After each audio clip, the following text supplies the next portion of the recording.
الحمد لله الذي أسبغ علينا نعمه ظاهرة وباطنة، فبلغنا رمضان ونحن في أمن وعافية في الأبدان، والصلاة والسلام الأتمان الأكملان على نبينا محمد خير من صام وقام. أما بعد، فإن صوم رمضان فريضة عظيمة.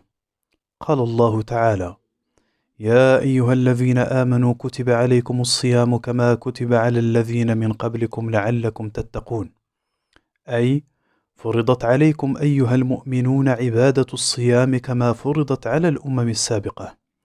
وقال الله عز وجل: شهر رمضان الذي أنزل فيه القرآن هدى للناس وبينات من الهدى والفرقان، فمن شهد منكم الشهر فليصمه، أي فمن كان حاضرا مقيما غير مسافر فقد وجب عليه صيام ما حضره من أيام الشهر الفضيل، وهو ركن من أركان الإسلام الخمسة.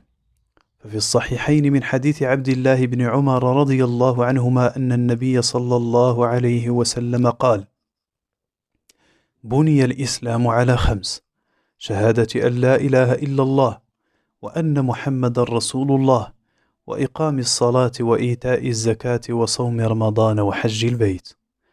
لذا ينبغي على المسلم أن يتعلم أحكام الصوم حتى يكون صومه صحيحا مقبولا عند الله تعالى.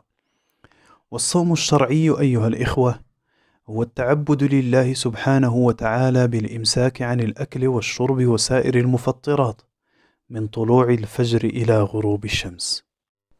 فتبين من هذا التعريف أن للصيام ركنين: الركن الأول الإمساك عن المفطرات، فيجب على الصائم الامتناع عن كل ما يبطل صومه من سائر المفطرات كالأكل والشرب والجماع. والركن الثاني استيعاب زمن الإمساك. قال الله تعالى: وكلوا واشربوا حتى يتبين لكم الخيط الأبيض من الخيط الأسود من الفجر ثم أتموا الصيام إلى الليل. فأباح الله عز وجل الأكل والشرب في أي وقت من الليل حتى يتميز بياض النهار من سواد الليل، وحينها يجب الإمساك عن الأكل والشرب والجماع إلى غروب الشمس. وفي الصحيحين عن عمر بن الخطاب رضي الله عنه أن رسول الله صلى الله عليه وسلم قال: إذا أقبل الليل من ها هنا وأدبر النهار من ها هنا وغربت الشمس فقد أفطر الصائم. فيلزم الإمساك عن المفطرات من دخول الفجر الثاني، فمن طلع عليه الفجر وفي فمه طعام فليلفظه وليتم صومه، فإن ابتلعه بطل صومه. وينتهي زمن الإمساك بغروب الشمس. ويشترط لوجوب صوم رمضان الإسلام والبلوغ والعقل والإقامة والقدرة على الصوم والطهارة من الحيض والنفاس. ولا يصح الصوم بدون نية، ويجب تبييتها من الليل قبل طلوع الفجر، والنية محلها القلب، فلا يشرع النطق بها. ومتى خطر بقلبك في الليل أن غدا من رمضان وأنك صائم فيه فقد نويت. والتصحر لأجل الصيام دليل على حصول النية. ومن تردد في نية الصوم الواجب واستمر هذا التردد إلى الغد ثم صامه فصومه غير صحيح، وعليه قضاء هذا اليوم. وإذا عقد الإنسان النية على أنه إن كان غدا رمضان فهو فرضي أو سأصوم الفرض، فتبين أنه رمضان، فصومه صحيح.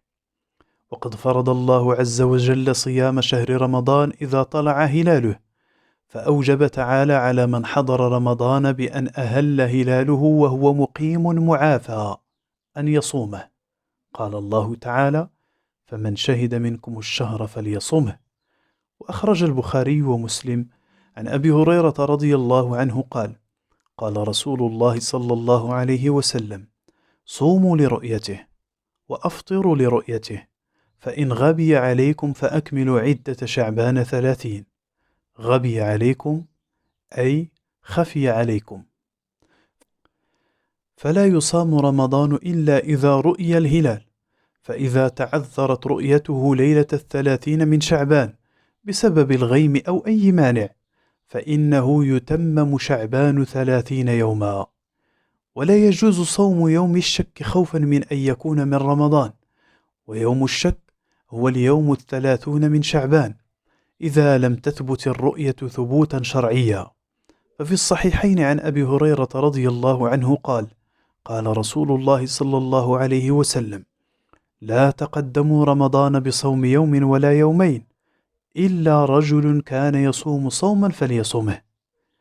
ويجوز استعمال المراصد الفلكية، فلو رأى الهلال عبرها من يوثق به فإنه يعمل بهذه الرؤية. ولا يجوز العمل بالحساب الفلكي ولا الاعتماد عليه في إثبات دخول رمضان. اللهم أعنا على صيام رمضان وقيامه على الوجه الذي يرضيك عنا، واغفر لنا ذنوبنا وإسرافنا في أمرنا، ونسألك فعل الخيرات وترك المنكرات، ونسألك حبك وحب من يحبك وحب عمل يقرب إلى حبك. وصلى الله وسلم على نبينا محمد وعلى آله وصحبه أجمعين.